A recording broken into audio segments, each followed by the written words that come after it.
when I'm sitting in a room with a microphone, it kind of always feels the same. It's just that later more people are watching it. I just enjoy it, right? Sunday night, when I know a lot of my friends are saying, we start at 9:05 and my boss is watching. I'm sort of like, so much stuff happened since my last show. I'm really looking forward to getting back in front of the camera tomorrow. It's sort of like the underlying economics of the creator economy do mean that you can earn more without working more. One of the things that makes my job different from an accountant is the accountant doesn't come in on Monday and have 3,000 angry comments about what they said about taxes. I've kind of been doing this for a while, and maybe the birth of my daughter brings up questions of, well, how long will this be the paradigm? I'm grateful that my curiosity has led me to weirder topics than politics.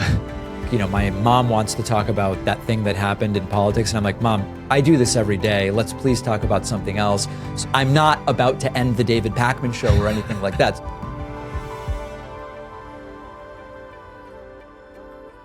Today, I am super excited to be talking with David Pakman.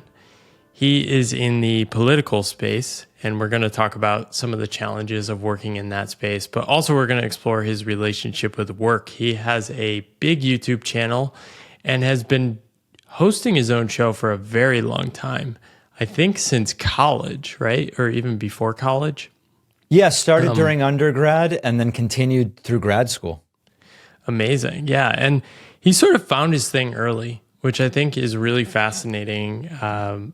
I think you should feel lucky that he found his thing and he still enjoys what he's doing, and sent me a message last year wanting to explore, like, how do you deal with handling that, like still sticking to that when shifting to sort of new projects and reinventing yourself throughout your career. So really excited to explore these things, David. Thank you for joining me today. Yeah, I'm so glad to be here. So the question I always start with first is what are the stories and scripts you grew up with around work that you grew up with? Well, my family moved to the US from Argentina when I was 5 because the economy was collapsing. So quite literally, I mean, one of the earlier stories was, hey, my dad's a doctor, he's educated, my mom's educated at the time, taught in high school, ultimately went on to teach college after getting her PhD. They did everything right on paper to the extent that that's a framework that is often used. And we quite literally have to leave our country because the economy is so bad that even doctors and teachers are barely able to get by. So that's one of the earliest stories of relationship to work and money that I can kind of remember. And it was implicit in why I ended up in the United States speaking, 2 words of English at age 5 and having to kind of start from scratch. So was the lesson you took that things are fragile? Like, I could see going 2 ways with that, right? You could either be sort of cynical about, it's not worth pursuing anything. Everything might get taken from you. How did your parents internalize that lessons, and what did you absorb? There's a couple things here. There's like the immigrant part and there's the Jewish part. So in general, even non-immigrant Jews, often knowing the history of Jews being kicked out from so many places, you have this implicit sense of fragility, and even when things are good, you've got to be careful, and at any time you could get kicked out from the next place. So that's like baseline number 1. And then on top of that, I think it's very common, being an immigrant myself and talking to others who have been in similar situations, where there is also this idea that even when the getting's good, that can stop, that can change quickly. You have to be prepared. High savings rate, if possible, is a good thing because you never know when whatever is going to kind of drop down beyond your control. Yeah. So what were you like sort of growing up? What were you interested in? I think I some of my earliest interests, I guess, were playing and watching sports and sort of outdoor stuff like biking and rollerblading and this sort of thing. And I think part of it had to do with the community that was built around it. A lot of times you go to a basketball camp and you very quickly develop a kind of part of a community that could be tougher when you don't have the same shared history as everybody else who grew up where you grew up. So those are the things I really remember. And then, when computers entered the picture, when I was like 10 or something, technology and computers got very interesting, and, getting on AOL with the dial-up modem and starting to figure out what is this internet thing. I mean, that I think that led directly to me ultimately working in the online space I work in now. Oh man, it's so interesting. So many people I interview that are doing sort of things we're doing in today's world, we're playing around on the internet. But the rare thing is most people didn't start as early as you did. Like for me, it was just like, oh, computer stuff. I didn't really pay attention to I was obsessing or going home and playing on the internet every night and like building websites. And it's like, still got to get a job. So why did you sort of take that more seriously earlier? Well, I don't know that it was serious in any kind of way that maybe there's like a job or an occupation here until I was probably in high school, at which point I started building some content websites. Before I was producing content in audiovisual form, I just started really messing around with super basic websites, doing some really early ad sales. Like when I was 16, 17, and some of these websites I built started getting a little bit of traffic, I started sort of just really feeling around in the dark as to like, could I sell some kind of ad here? This was in the banner ad era of the internet. And it all made very little money, but it was kind of a bug somewhere in my brain as I finished high school and went into college, et cetera, and started thinking about what the next step is, that made me think maybe I don't have to take the traditional path of going with my resume in hand and trying to ask somebody for a job. I did that stuff, and my audience on my podcast knows I worked at Circuit City, the now defunct Best Buy-like retailer, working on commission and kind of developing communication skills and interpersonal skills. And that was super interesting. I had some other, quote, real jobs, but really all of it informed me to the idea that I don't really love this path. And I sought out intuitively the autonomy and control of working for myself. That was the really big thing I figured out early. Did you have role models that sort of brought that alive for you? Not in any specific sense that I can remember. I mean, once you start taking business and economics classes, you certainly hear about the big entrepreneurs, but not in any way that felt super specific or actionable, which I think is why it took a while for me to actually say, this was through college and grad school, getting my MBA, to actually say, maybe I don't have to do the traditional path. In other words, it wasn't totally obvious to me that there were alternatives. Yeah, you went to a state school. I went down the road at UConn, and you're up at UMass. And I mean, late 2000s, there just wasn't much of a sense that there were all these alternative paths that are so popular now. What were your career ambitions at that time? I think as I was wrapping my undergraduate degree, part of what I was up against, and at that point I had started what eventually became the content and show I do now, the David Pakman Show, in a kind of earlier stage.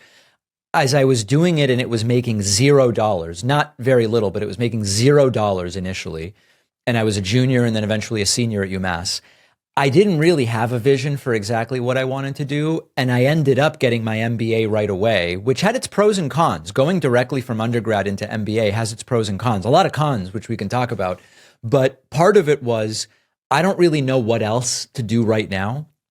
I want to buy myself a little bit of time to see if maybe this show thing could become something. And a way to do it is to just keep going to school and kind of buy myself the time to figure out, could this become something, and what other paths kind of come to mind. The MBA was interesting because I learned a lot of really useful skills that I now use in running my business. And I also saw, in seeing the on-campus recruiting and all of this stuff that was happening at Bentley University, I don't really want to do any of this stuff. I did an internship in wealth management and financial advising, realized it was basically sales, and I just don't want to be doing this. I briefly went through the selling life insurance potential path, realized very quickly I don't want to do that. And basically, I figured out I didn't really want to do the things most of my MBA classmates were doing. Yeah, I did an MBA 3 years after work. I worked for 3 years and went and got an MBA. And I like to tell people, especially if you're really curious, an MBA will be a great place to start not knowing what you want to do and then knowing even less of what you want to do 2 years later. 100%. And that's why, you know, by the end of the MBA, the show was making enough that I could justify focusing on it for a year without school happening concurrently. Because I had been doing the show sort of as a hobby, you could say, an unpaid hobby, totally unpaid hobby, for the last 2 years at UMass and the entire time I was doing the MBA. So there was enough meat on the bone to say, let me take 1 year after being really done with the MBA and just see what happens and see if this can keep me out of banking, essentially. I love that.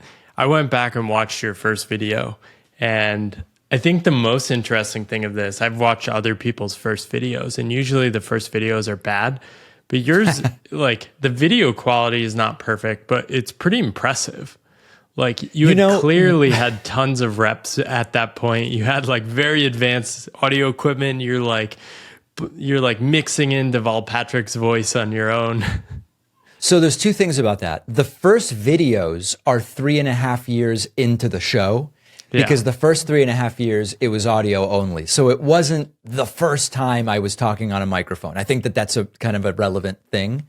And also, I go back and forth between thinking it wasn't bad and it was terrible. So it's interesting to get a different perspective. Well, the thing I think when I see it is, it's obvious this person would be able to build a career around this skill. And That's at the same time, I know at that time, that was probably a ridiculous notion. Absolutely. And especially in thinking of the curve, both of the audience and the revenue, to think that it became what it is now from the videos in 2009 that you're talking about. It is crazy in a sense. Yeah. When you see young people want to be YouTubers and stuff, what do you think of that now?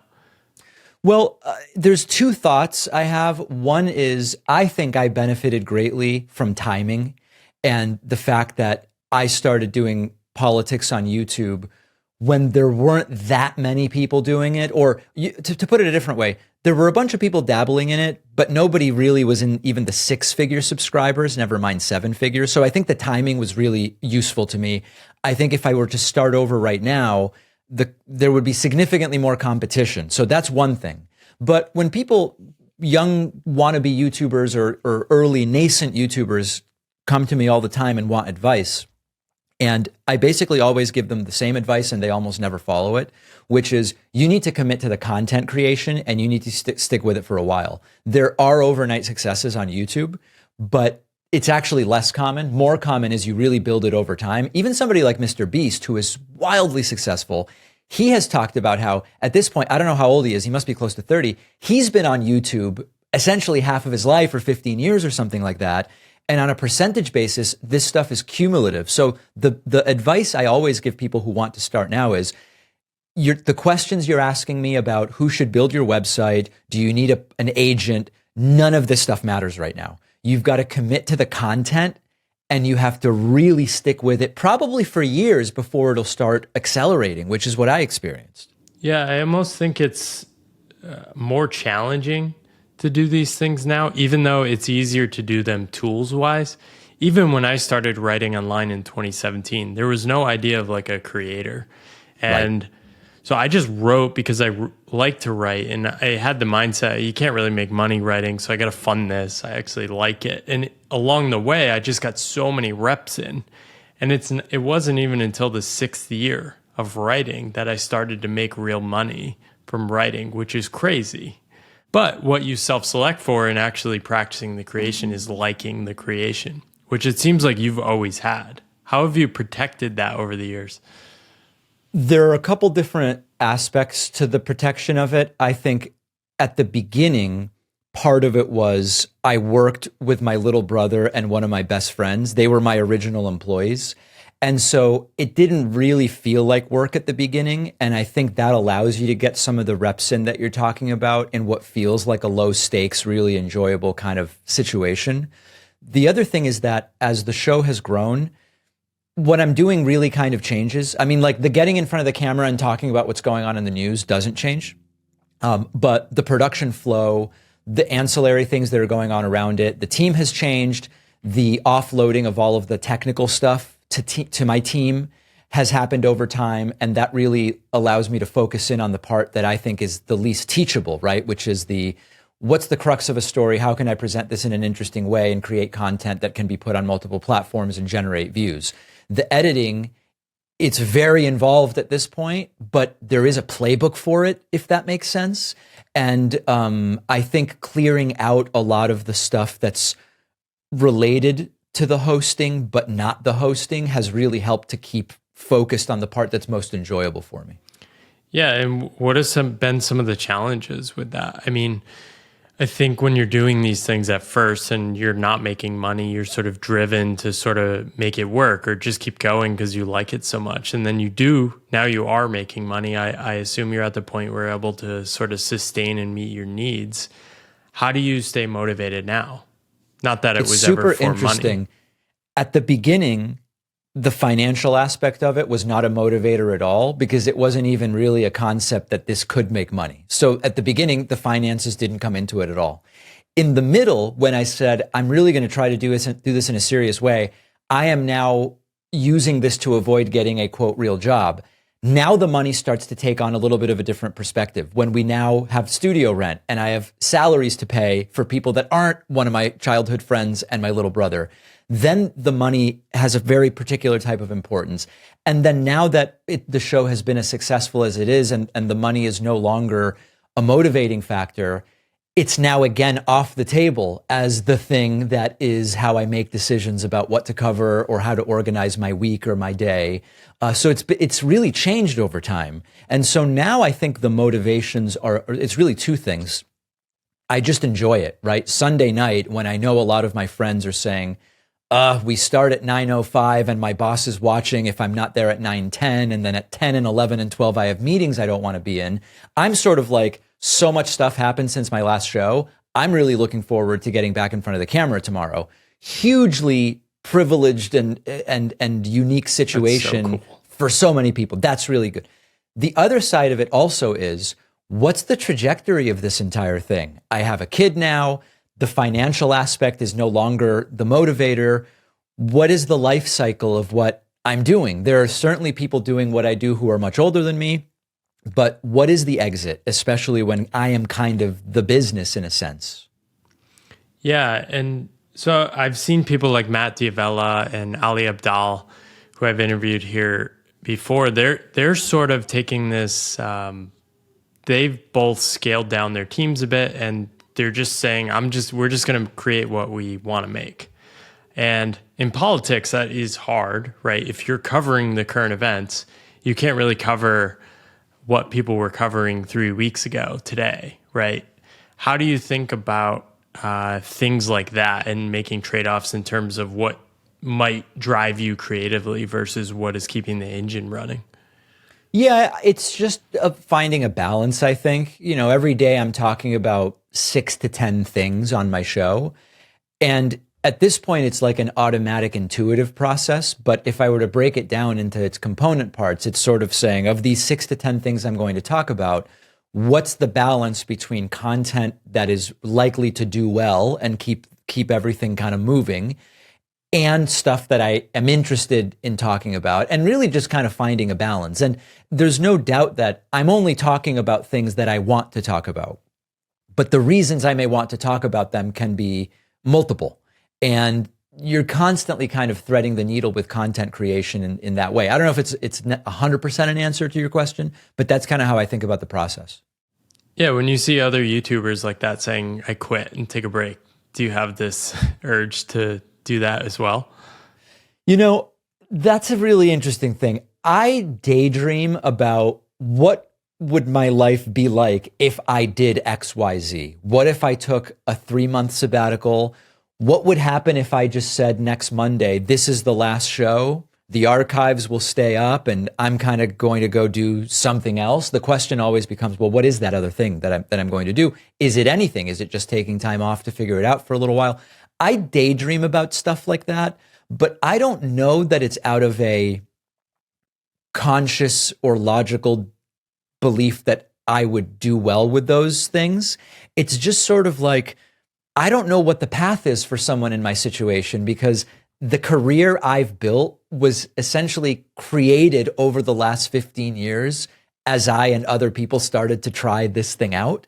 And I know that for some people it's, well, you diversify the voices that are on camera so that then you're only a part of it. Like there's this financial guy, Dave Ramsey, whose financial advice I mostly don't subscribe to, and his politics I completely don't subscribe to. But I saw an interesting interview with him where he said, Dave Ramsey stuff used to be 100% of our revenue. Now it's like 25% of our revenue. So, you know, that's one possible path forward or something like that. These are all things I think about.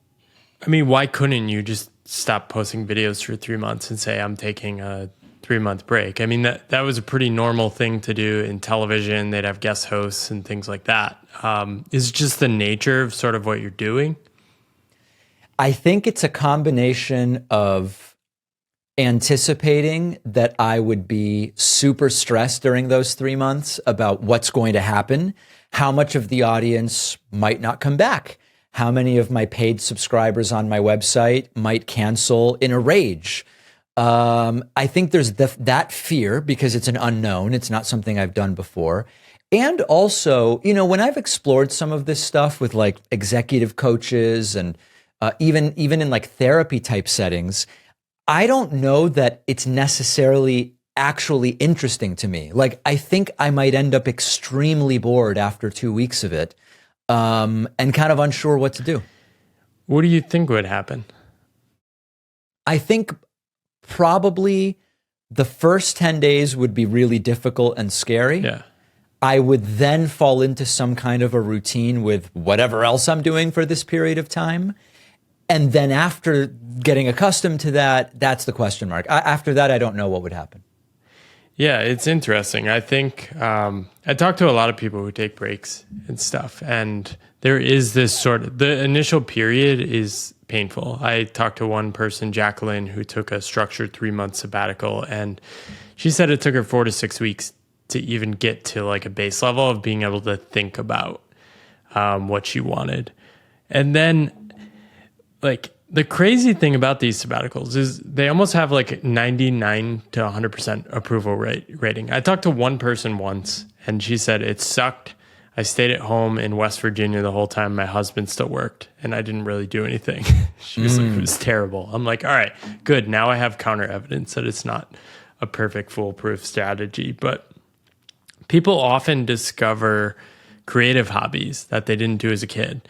And one of the things I often suggest to people instead of taking a sabbatical is actually just to take an afternoon and do something you did as a kid.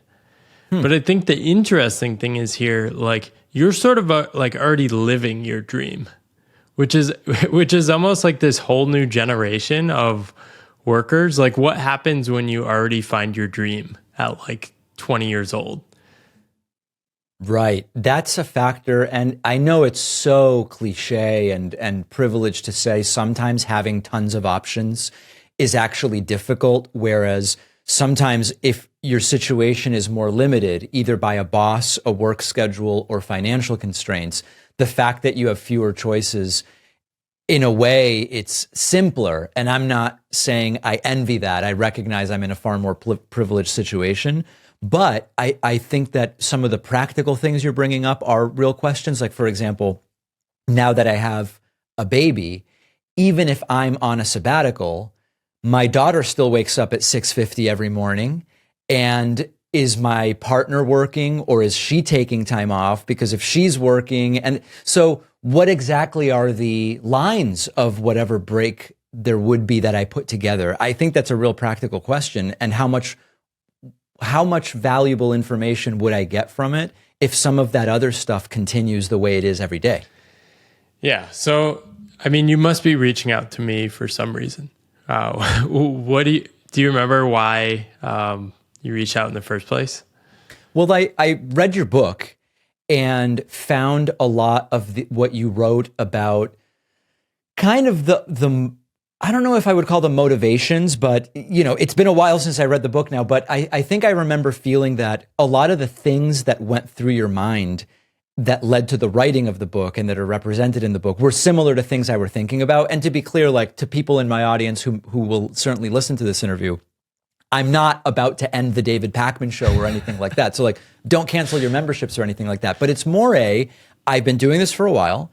I know what the day-to-day of this structure is. What other structures might be interesting to me? Or what are ideas I haven't even really considered about things that would be worth trying from a lifestyle perspective? I mean, I think that was really the motivation. Or what would it look like to really restructure the day-to-day in some other way? Yeah. Do you work 5 days a week now? I film my 5 shows in 4 days. So really like my days in the studio are Monday to Thursday. And it's usually only 2.5 hours a day that I'm in the studio. So outside of that, it's all kind of flex time. I can do my research first thing in the morning or the night before. I could do it on weekends or not do anything on the weekends. If there's news happening and I want to live stream on weekends, I can do it. Like, there's a Saturday election coming up based on when we're taping this. I'm going to live stream the results because I'm interested in that. Or I can do nothing on weekends. So the core of the week are these 2.5 hours a day, 4 days a week. That's 10 hours.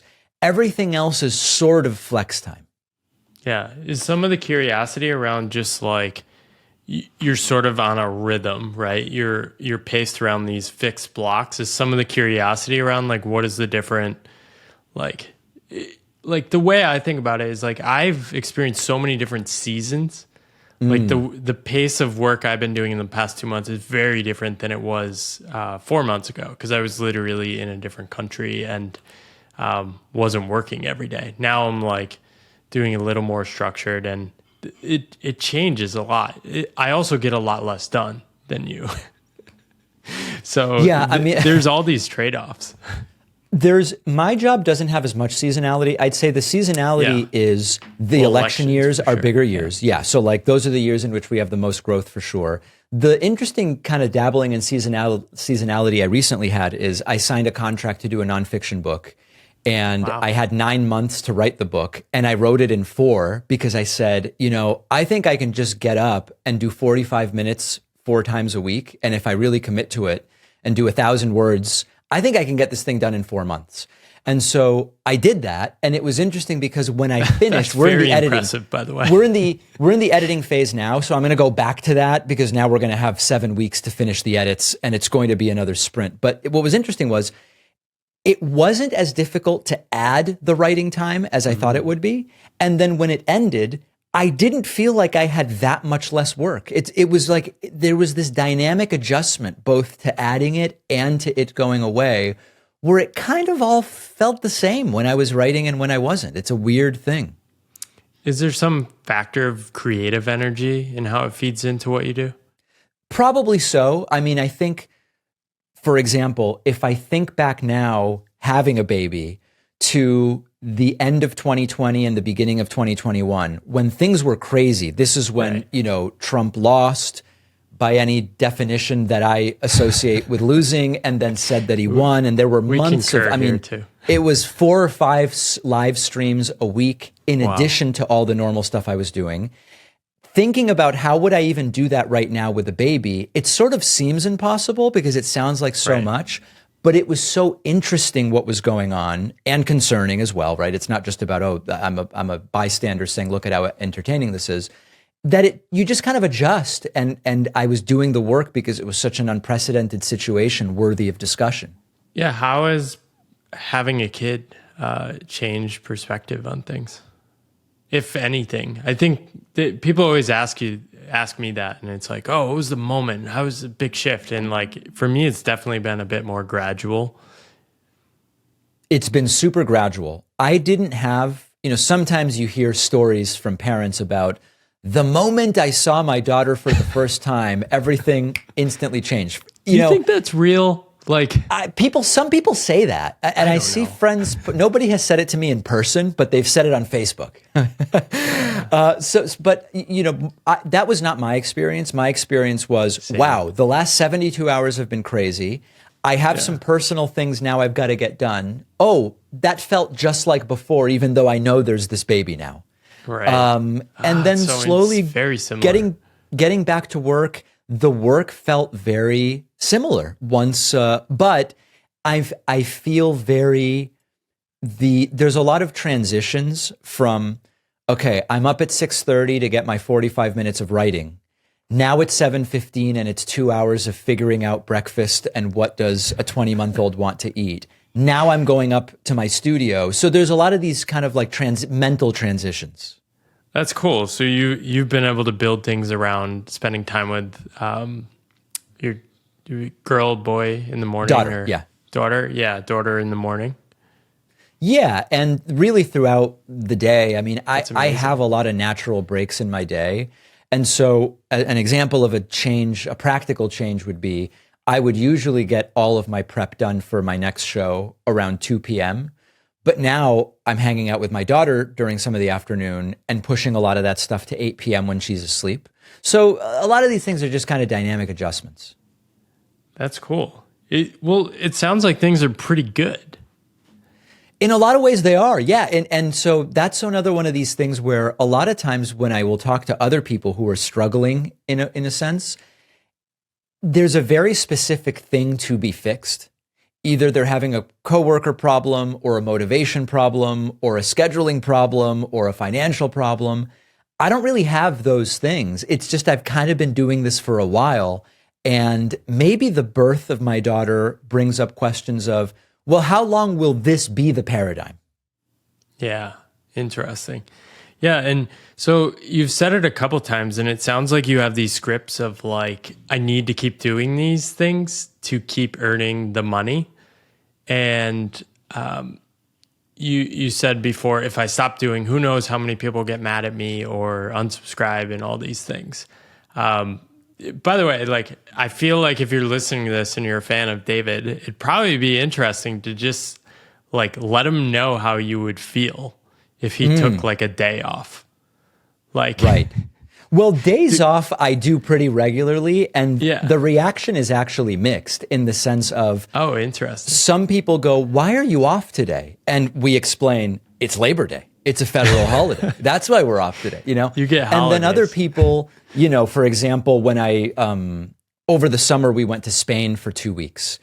Some people are furious and some people say, hey, you know, you deserve this just like anybody else. In fact, you advocate for people taking more time off and that they should have more vacation time. So of course we would expect you to do the same thing, which is a very rational response in my mind.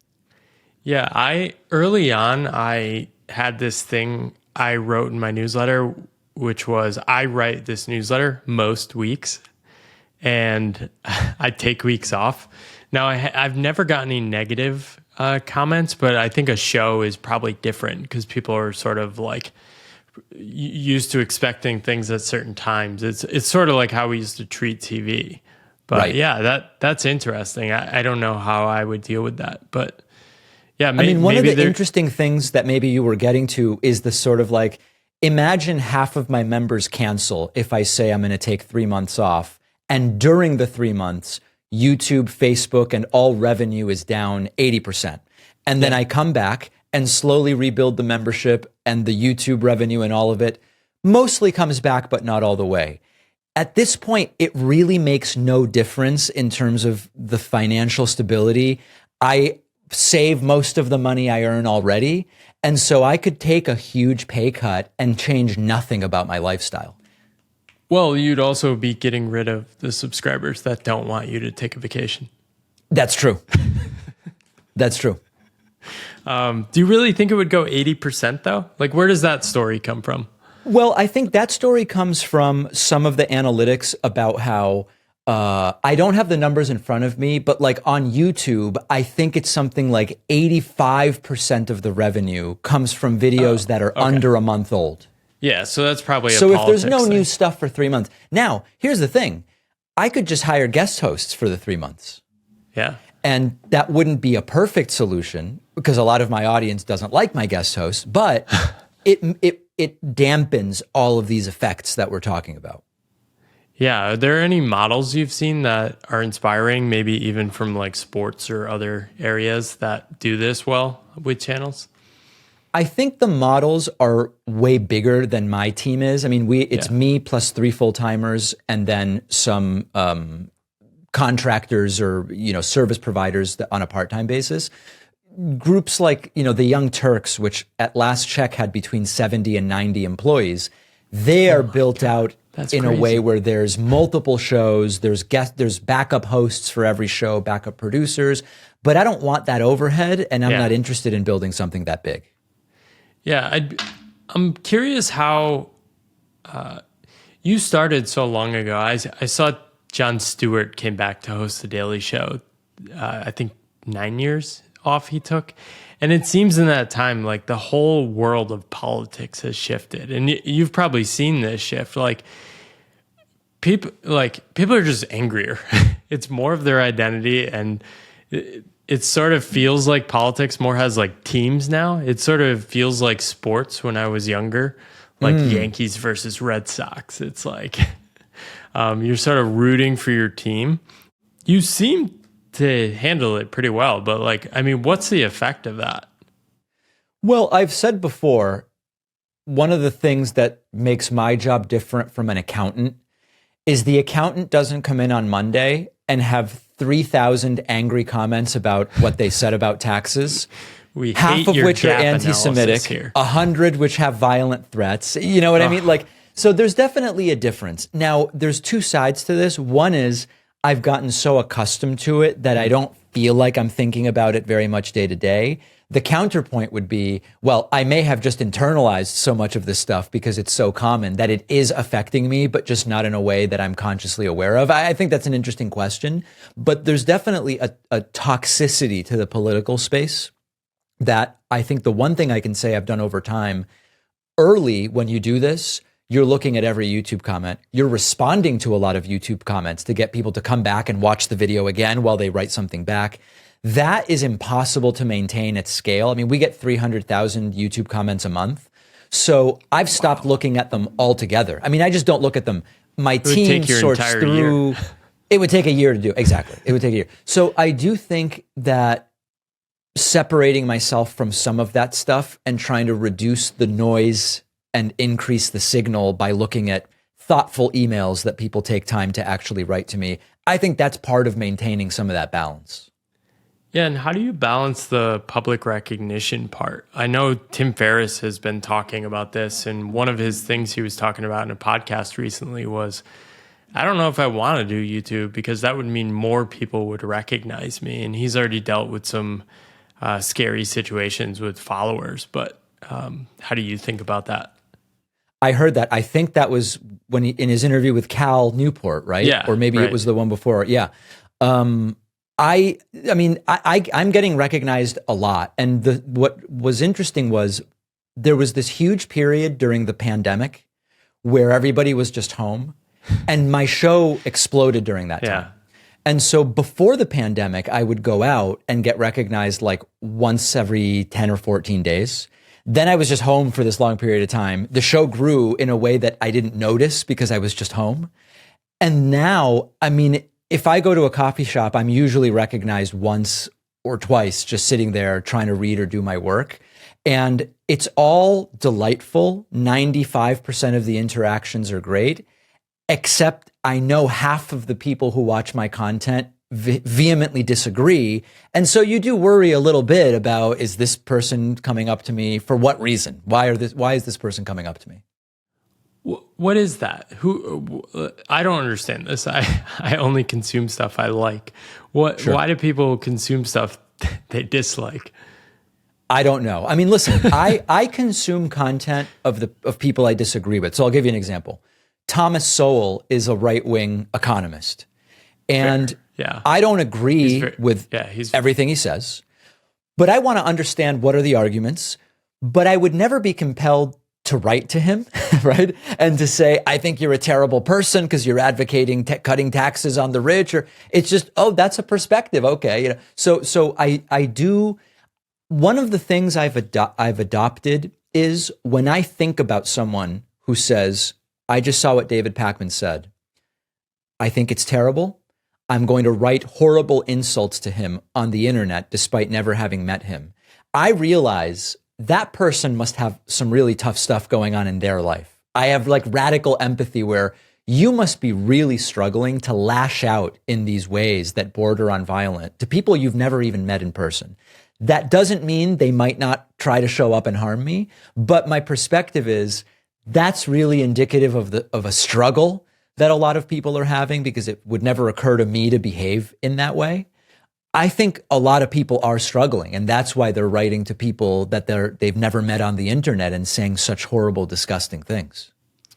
Yeah, it's really interesting how social media has almost made it all this like human suffering visible. Like people are just doing it out in the open, and I think we're in this period with social media, and we don't even really understand what's going on socially yet. Like so much has changed. I was just reflecting on the fact that in college I met up with people via AIM and like QWERTY texts that our parents would get mad at us for sending because they were expensive.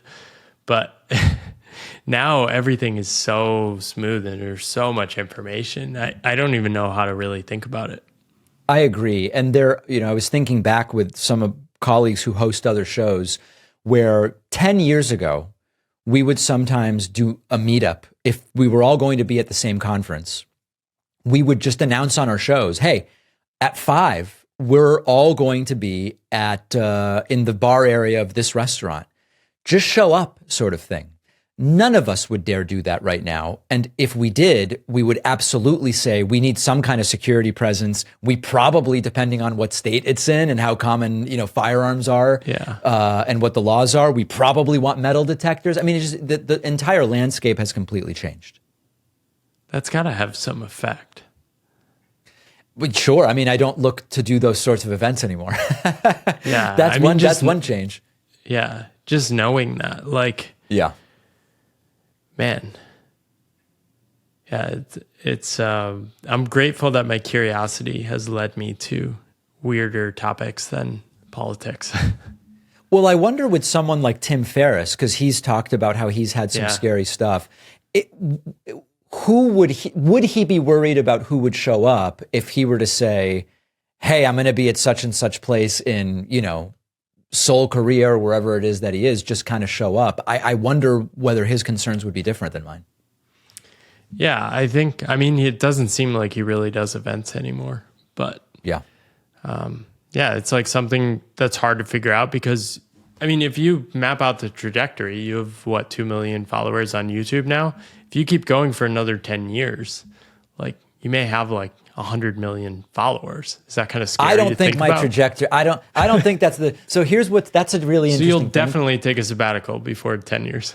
Absolutely. Yeah, I'm limited by the fact that news and politics is just never going to be as big as a lot of these other verticals. So I think my ceiling. Listen, 10 years ago, I would talk to other people who do what I do, Sam Cedar and all these other people who we've been all growing our YouTube channels. We all were saying, what's the ceiling? We could probably get to 1 million if we stick with it. And then most of us got to the 1 million. And then it started to be okay, can we get to 2?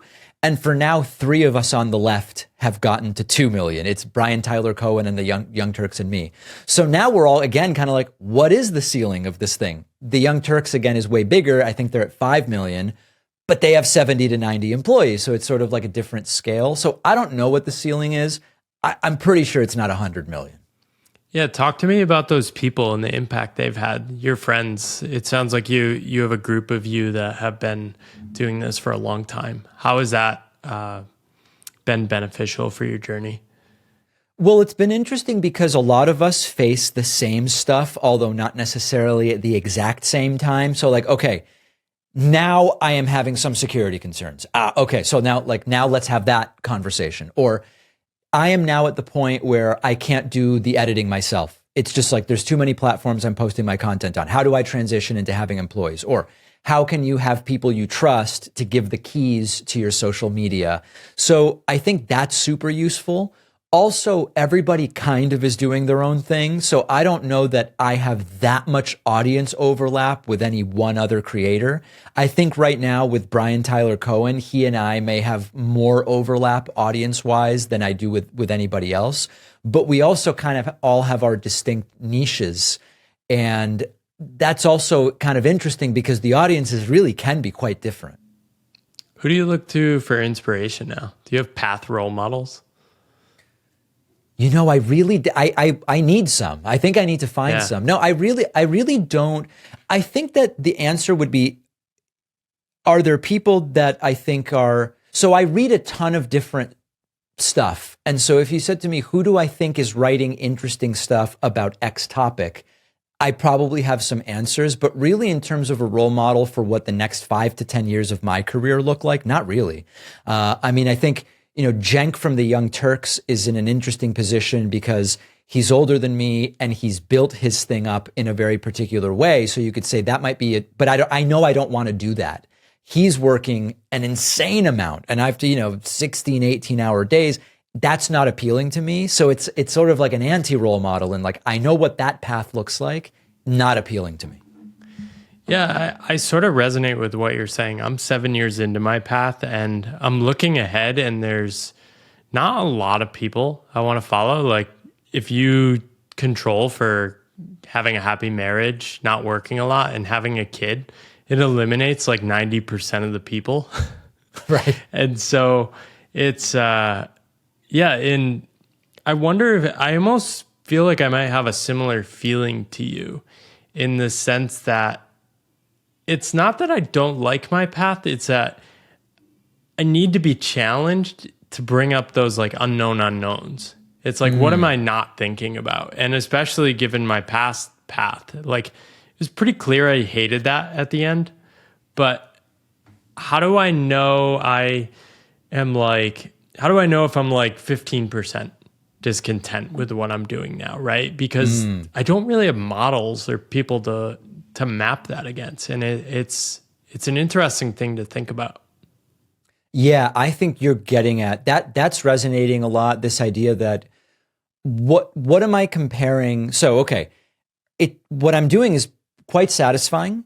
And in terms of lifestyle, it's great. And okay, but so what do I compare to in order to try to figure out, are there areas of opportunity? Or is it about, I just need to appreciate more the situation I've created because there actually isn't anything to change, improve, or modify? What are the guideposts? And I'm not totally sure what they are. I think it is useful when I hear from people who are in kind of more traditional roles and hearing about their day to day. And I go, wow, that sounds horrible. I would have been fired 10 years ago. I never would have survived in that situation. And I think that can be an interesting kind of wake up call. Yeah, it's interesting though. I think it's sort of like the underlying economics of the creator economy do mean that you can earn more without working more.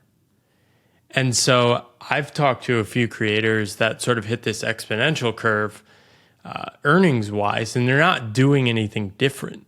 I sort of face something like this. Like I sort of just like show up and write and do the work I love each day. And last year, I made more money than I ever made, basically because people started talking about my book and sharing it. Like right. I didn't do anything. Like I wasn't working to earn that money in a very weird way. And I grew up with the scripts of you put in a day's work and you get paid for that. Right. And how do you mentally deal with like, well, I put in years of work a few years ago and now I'm paying the dividends for that. That's a super interesting thing. And I've been asked for, like newspaper interviews or on other podcasts, how does it feel different to do the show now than it used to? And I always explain, when I've been doing 22 hours a month of content for a really long time. And when I'm sitting in a room with a microphone, it kind of always feels the same. It's just that later more people are watching it. And there's the very strange thing where the feeling, obviously I know the audience is bigger now than it used to be, but the day to day, it's sort of like, if your hair grows so slowly every day, there's not one day where you go, wow, my hair really grew today. It's just eventually you're like, oh, wow, I need a haircut. It's been a while. Yeah. There's a kind of similar dynamic, and that makes a lot of sense to me. I understand that. Yeah. And I think the key is just like, I mean, this is why I love having conversations like this and this podcast. This is really what I want to do, is get to the deeper inner game. I'm totally bored with like, how do you get more click-through rate on YouTube or post better thumbnails? Like, that stuff's fine, but it's like, how do you actually think about navigating paths like this? And I think more and more people are going to be following these paths. Like, the corporate employee 10 years from now will be creating content. That's interesting. Yeah. I mean, and maybe for the audience for the content may be their customers or clients or internal content, or who knows. Yeah, that's interesting.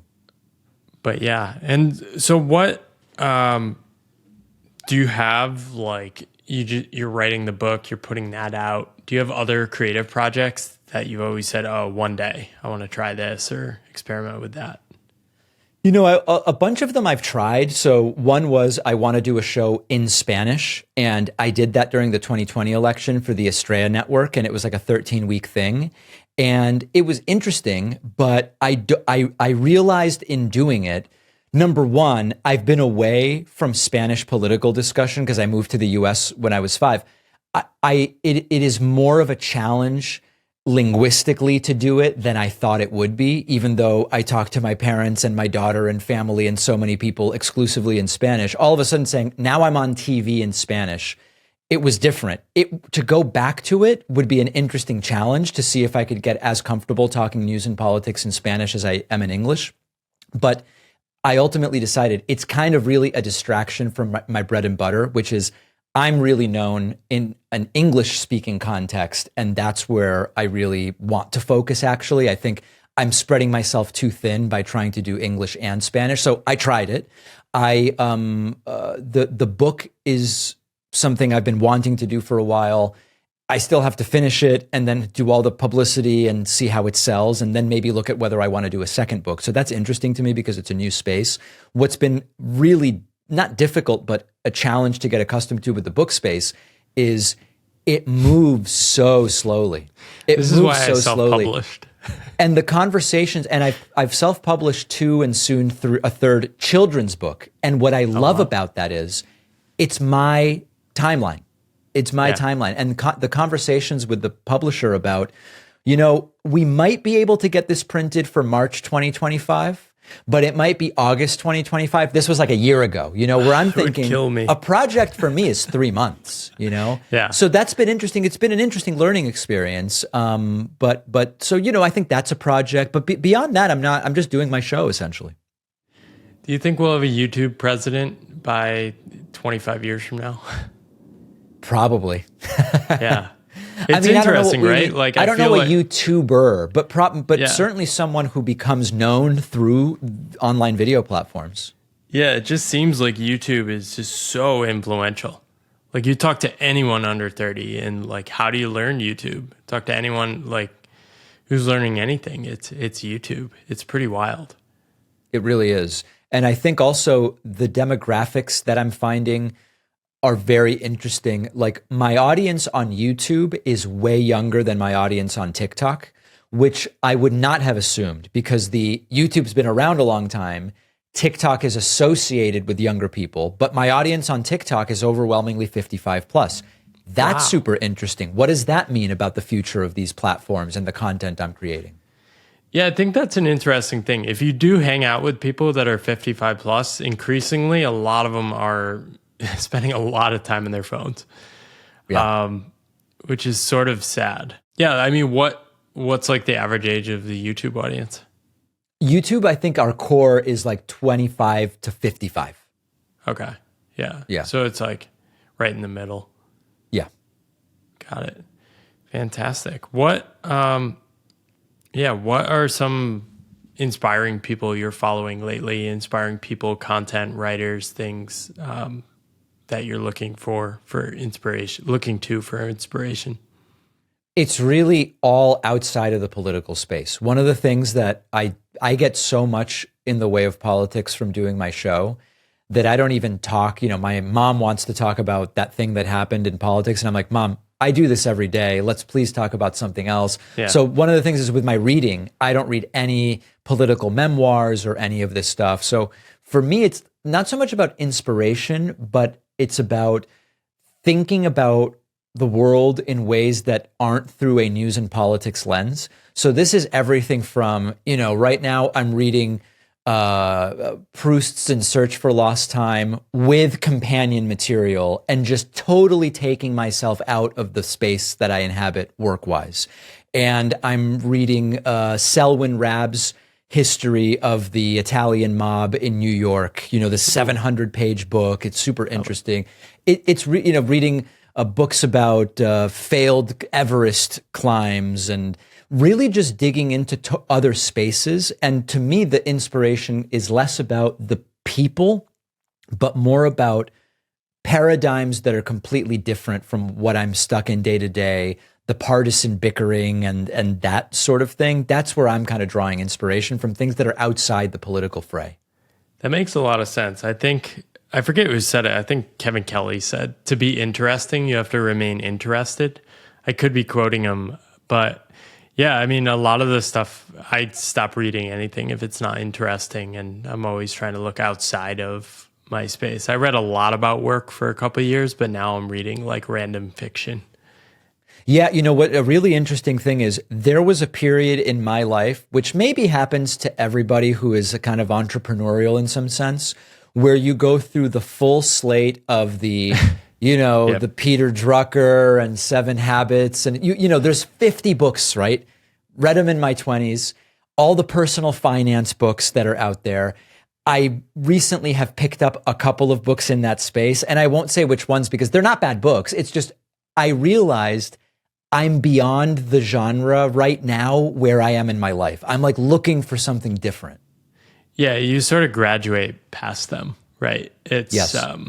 It's so eye-opening. I remember reading Freakonomics when I was 20, and I was like, oh my gosh, I can't believe I'm seeing the world now. And if I read that book now, I would just be like, okay, that's fine. Yeah. What's interesting is lately I've been reading a lot more of the sort of like becoming a real adult books. So like David Brooks's The Second Mountain. Oh yeah. And that book that's 20 years old, the adult years and that sort of thing. And so like, I feel like that has replaced a lot of the stuff I read in my 20s and early 30s. Have you read David White yet? No. I need to David White pill you, but he's this guy that quit to become a poet in his 30s. And he just like these beautiful prose, like poetic books about like coming of age and pursuing what you love and middle age. I'm going to check that out. Yeah, The Three Marriages is one of my favorites. Sort of Okay, about, I'm going to make a note of that. Relationship, self, and if you do read it, let me know. But my mission is to like David White pill many people. I'm going to check that out. And it's White with a Y, I see, which is, that's slick. Yeah, very poetic.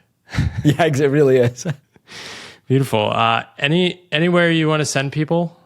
Just my website, I would say, davidpakman.com. That's the central clearinghouse for everything I do. Cool. And it's not just politics. I saw some book recommendations and stuff on there as well. There's book recommendations. There's non-political interviews that I do. Yeah, but it's mostly politics, I'll be honest. Fair enough. All right. Well, this was a pleasure. I really appreciate you sharing a bit more about your perspective. And yeah, if you've listened this long, like, love to hear thoughts on this in the comments below as well. And thanks so much for your vulnerability today, David. Thanks so much for talking to me. Hey there. Thanks for watching that episode of the Pathless Path podcast in video form on YouTube. If you want to see more episodes, you can find links to further episodes up here, or you can subscribe over here. Thank you for your support, and I wish you luck on your own pathless path.